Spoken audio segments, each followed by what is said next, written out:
वंदना में आदरणीय भंते जी। मंगल। आवाज आ रही है मेरी?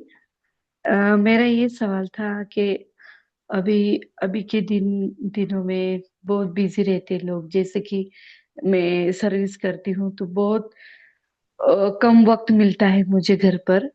तो उतने वक्त में मेडिटेशन करना या और चीजें करना, तो ये आपने बताया कि त्रिपिटक है जो साहित्य है, बौद्ध साहित्य, इसका तो पूरी तरह से मतलब पढ़ाई नहीं हो सकती, स्टडी नहीं हो सकता।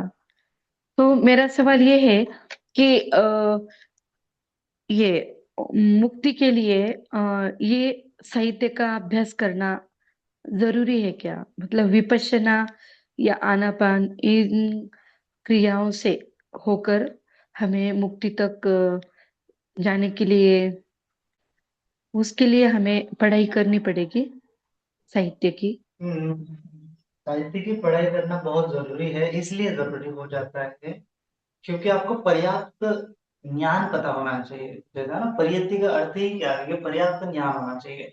पर्याप्त ज्ञान होना चाहिए कि भगवान जी ने क्या हमारा उद्देश्य बताया है। पर्याप्त ज्ञान होना चाहिए कि तत्व मीमांसा में भगवान जी ने क्या बताया है। पर्याप्त ज्ञान होना चाहिए कि नीति शास्त्र में भगवान जी ने क्या बताया है। पर्याप्त ज्ञान होना चाहिए कि तर्क शास्त्र में भगवान जी के क्या विचार है। तो ये अगर हो जाता है तो आपको एक कंप्लीटली बुद्धा का फिलोसफी पता चलता है। अन्यथा क्या होगा कि फिलोसफी आपको पता नहीं है और आप प्रैक्टिस करने चलोगे तो प्रैक्टिस में भी चूक हो जाती है ना, क्योंकि ये ऐसा ही है ना। आर्य अष्टांगिक मार्ग मतलब एक चीज नहीं है ना, केवल सम्यक समाधि मतलब आर्य अष्टांगिक मार्ग नहीं है। तो आपको लाइक उसमें, मैं हमेशा ये कहता हूँ ना, उसमें सम्यक दृष्टि है, सम्यक संकल्प है, सम्यक वाचा, सम्यक कर्म, सम्यक आजीविका, सम्यक व्यायाम, सम्यक सती, सम्यक समाधि, ये 8 चीजें हैं। मुक्ति का एक मार्ग नहीं है, हाँ। मुक्ति के 8 मार्ग है। तो आठों मार्गों को आपको पहले तो समझना पड़ेगा ना, नहीं तो प्रैक्टिस कैसे करेंगे। है ना, उसमें अगर देखेंगे तो सम्यक दृष्टि के 3 तत्व है, और एलेबरेट करेंगे तो 4 तत्व है, और एलेबरेट करेंगे तो 8 तत्व है। एटलीस्ट 3 तत्व तो आपको पता होना चाहिए। सम्यक संकल्प के 3 तत्व होते हैं, वाचा के 4 तत्व होते हैं। है ना, इस प्रकार से सम्यक कर्मांत, सम्यक आजीविका, सम्यक व्यायाम के 4 तत्व होते हैं, सम्यक सति के 4 होते हैं। आगे चल के वो 37 बोधिपाक्ष धर्म बन जाते हैं। तो ये स्ट्रक्चर आपको एटलीस्ट पता होना चाहिए। मार्ग के बारे में पर्याप्त होना चाहिए, और तब जाके कि बुद्धिज्म का बेसिक फिलोसफी है। नहीं तो आप प्रैक्टिस कर रहे हैं और ये ईश्वर आत्मा जगत के बारे में सोच रहे हैं, निर्वाण के बारे में सोच रहे हैं, तो मुक्ति नहीं हो पाएगी। है ना, आपका जो दृष्टि भी है सीधी होनी चाहिए। दिट्ठी उजु कर्म इसको ही बोला गया है। अगर धर्म श्रवण नहीं करेंगे तो दिट्ठी उजु कर्म नहीं होगा, पुण्य कर्म कभी नहीं होगा। तो इसीलिए धर्म श्रवण करना भी अपने आप में पुण्य कर्म है। धम्म देशना, दूसरों को बारे में बताना, वो भी पुण्य करना है। तो ये पूरा स्ट्रक्चर बनाया भगवान जी ने। तो आप केवल मेडिटेशन करेंगे तो काफी नहीं है, आपको शील के बारे में भी करना पड़ेगा। शील भी काफी नहीं, उसको मेडिटेशन को आपको पुण्य का बेस लगाना पड़ेगा और जाके। तो आपको पुण्य क्या है अगर यही पता नहीं है, तो पुण्य कैसे करेंगे आप।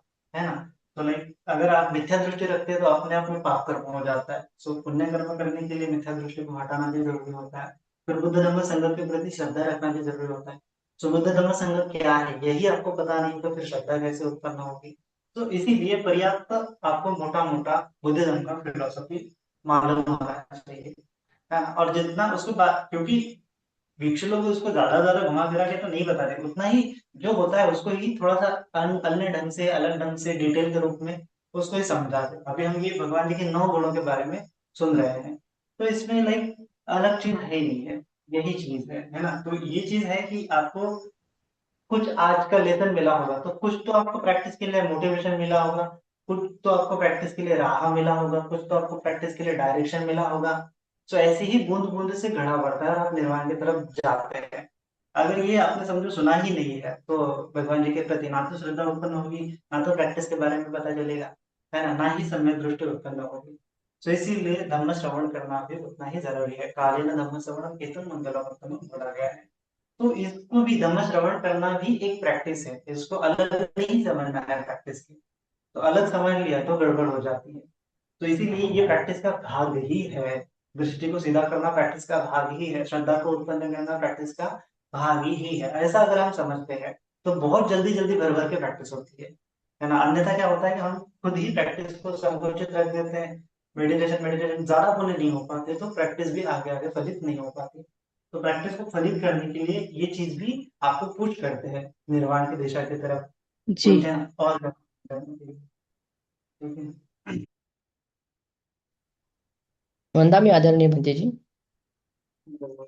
हाँ, मेरा ये सवाल था कि मैं अभी हम ऐसे देखते हैं कि कोई कोई लोग रहते हैं जो कि क्लोज रिलेटिव है मेरे, कि जो बुद्ध धर्म को भी मानते हैं और हिंदू धर्म में के भी देव देवताओं को मानते हैं। तो इसमें ऐसा सवाल है कि अगर वो बुद्ध धम्म संघ को भी मानते हैं, तो तो उनको वो पुण्य मिलता है या नहीं मिलता है, या तो फिर उसमें कैसा ये रहता है, वो दोनों नाव में बैठ रहे हैं तो उससे क्या उनकी अधोगति होती है, सुगति होती है? इसके बारे में थोड़ा मार्गदर्शन कीजिए। बिल्कुल। जैसा कि आपने कह ही दिया है कि दोनों नाव में अगर बैठ गए तो आप कहीं पे भी नहीं पहुंचते हैं। तो वही है कि आप जैसे के तैसे ही रहते हो, कहीं नहीं आपका डेवलपमेंट नहीं होता है। तो सम्यक दृष्टि के बारे में भगवान जी ने बताया, जैसे एकायनो मध्यो है, एक ही मार्ग है निर्वाण के लिए।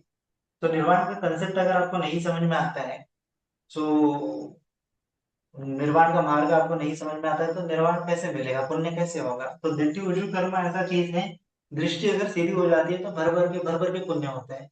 लेकिन ऐसे अगर अगर हमारी दृष्टि यहाँ फंसी है वहां फंसी है, तो कहीं के नहीं है वो, ना तो सम्यक श्रद्धा डेवलप कर पाते, ना तो सम्यक दृष्टि डेवलप कर पाते, और वो बीच में ही लटकते रह जाते हैं। तो ऐसा है। लेकिन कैसा है कि थोड़ा सा भी अगर बुद्धा के प्रति फेथ है, तो कहीं ना कहीं इस जन्म में नहीं लेकिन अगले जन्म में धीरे धीरे वो बुद्धिज्म की तरफ हो सकते हैं लीन। हाँ। तो ऐसा है, उतना ही उनको मिलता है, लेकिन ज्यादा अगर चाहिए तो आपको, अगर बुद्धिज्म की तरफ आ जाते हैं तो ज्यादा पुण्य आपको मिल जाता है। क्योंकि ये मार्ग ही ऐसा है, ये केवल और केवल पुण्य की बात करता है ना, कोई कर्मकांड की बात नहीं करता है।